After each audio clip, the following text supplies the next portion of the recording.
بسم اللہ الرحمن الرحیم۔ ایک بادشاہ کی 60ویں سالگرہ آنے والی تھی۔ بادشاہ کی طرف سے پورے ملک میں اعلان کروایا گیا کہ بادشاہ کی سالگرہ آنے والی ہے، تو سب لوگ اس خوشی میں بڑھ چڑھ کر حصہ لیں، اور اعلان کیا کہ بادشاہ کے لیے ایک ایسی پوشاک تیار کی جائے جو آج تک کسی نے نہ پہنی ہو۔ جو شخص ایسی شاندار پوشاک تیار کرے گا، اس شخص کو بادشاہ سلامت کی طرف سے بہت سارے انعامات سے نوازا جائے گا، اور وہ انعام بادشاہ سلامت خود اپنے ہاتھوں سے تقسیم کریں گے۔ یہ اعلان ان 3 لڑکوں نے بھی سنا جو بادشاہ کے ظلم سے بہت تنگ تھے۔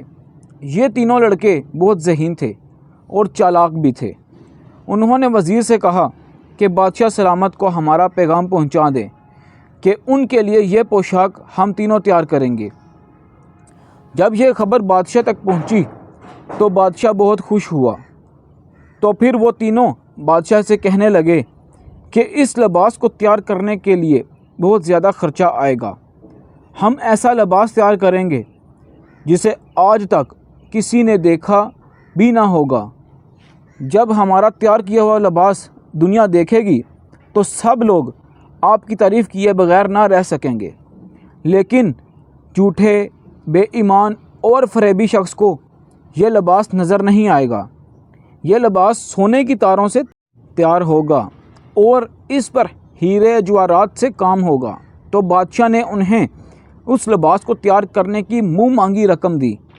وہ تینوں دل ہی دل میں بہت خوش ہوئے کہ ہم نے بادشاہ کو بیوقوف بنانے اور اپنی جال میں پھنسانے کی پہلی چال میں کامیابی حاصل کر لی ہے۔ کچھ دن گزرے تو بادشاہ نے اپنے وزیر سے کہا کہ جاؤ پتہ کر کے آؤ کہ لباس کا کام کہاں تک پہنچا ہے اور کتنے دن میں مکمل تیار ہو جائے گا۔ اگلے دن وزیر ان لڑکوں کے پاس پہنچا اور ان لڑکوں کے خالی ہاتھ دیکھ کر حیران رہ گیا۔ وزیر ایک فریبی اور بے ایمان شخص تھا، تو اس نے اپنا بھرم رکھنے کے لیے بادشاہ کو بتایا کہ لڑکوں نے بہت ہی شاندار پوشاک تیار کی ہے۔ میں تو وہ پوشاک دیکھ کر حیران ہو گیا ہوں کہ اتنی شاندار پوشاک وہ یہ کیسے تیار کر سکتے ہیں۔ یہ بات سن کے بادشاہ خوش ہو گیا اور پوشاک کے لیے کچھ رقم اور بھجوا دی تاکہ پوشاک اور اچھی تیار ہو۔ کچھ دنوں بعد بادشاہ نے پھر اپنے وزیر کو بھیجا کہ جاؤ پتہ کر کے آؤ کہ پوشاک کا کتنا کام رہ گیا ہے۔ اس وزیر نے پھر دیکھا کہ لڑکوں کے ہاتھ خالی ہیں، انہوں نے تو کوئی پوشاک تیار نہیں کی۔ تو اس بے ایمان وزیر کے ذہن میں ان لڑکوں کی بات آ گئی کہ اس لباس کو فریبی اور بے ایمان شخص نہیں دیکھ سکے گا۔ تو وہ فریبی وزیر پھر بادشاہ کے پاس گیا اور جھوٹی کہانی سنائی کہ پوشاک تیار ہو گئی ہے، تو کل اس پوشاک کو آپ کی خدمت میں پیش کیا جائے گا۔ بادشاہ خوش ہو گیا اور پھر ملک میں اعلان کیا گیا کہ کل بادشاہ سلامت کی سالگرہ کا دن ہے، تو اس خوشی میں آپ سب کو شامل ہونے کی دعوت دی جاتی ہے۔ اگلے دن سب لوگ بادشاہ سلامت کے محل پہنچ گئے۔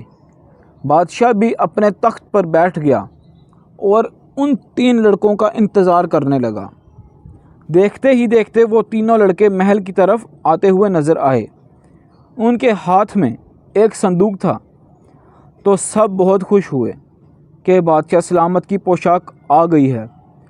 ان لڑکوں نے صندوق کھولا، تو جب پوشاک نکالنے کے لیے صندوق میں ہاتھ ڈالے تو جیسے ہی ہاتھ میں واپس باہر نکالے تو تینوں کے ہاتھ خالی تھے۔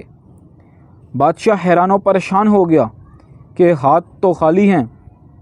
پھر اچانک بادشاہ کو ان تینوں کی کہی ہوئی بات یاد آ گئی کہ یہ پوشاک فریبی اور بے ایمان شخص کو نظر نہیں آئے گی۔ تو بادشاہ نے اپنے عزت بچانے کے لیے کہہ دیا کہ واہ واہ، پوشاک تو بہت شاندار تیار کی ہے۔ پھر سب لوگوں نے بھی بادشاہ کی طرف دیکھ کر کہا کہ ہاں، بہت شاندار پوشاک ہے، کہ یہ دنیا کی واحد پوشاک ہے جو اتنی شاندار ہے۔ وہ تینوں لڑکے بھی سب کے سامنے پوشاک کی تعریف کرنے لگے اور اس کی خوبیاں بتانے لگے۔ اور دل ہی دل میں خوشیاں منا رہے تھے کہ ہم نے بادشاہ کو بیوقوف بنا دیا ہے۔ دیکھا آپ سب نے کہ کیسے تینوں لڑکوں نے مل کر بادشاہ کو بیوقوف بنایا اور بادشاہ سے انعامات بھی حاصل کیے۔ کمنٹس میں بتائیں کہ بادشاہ عقل مند تھا یا بیوقوف۔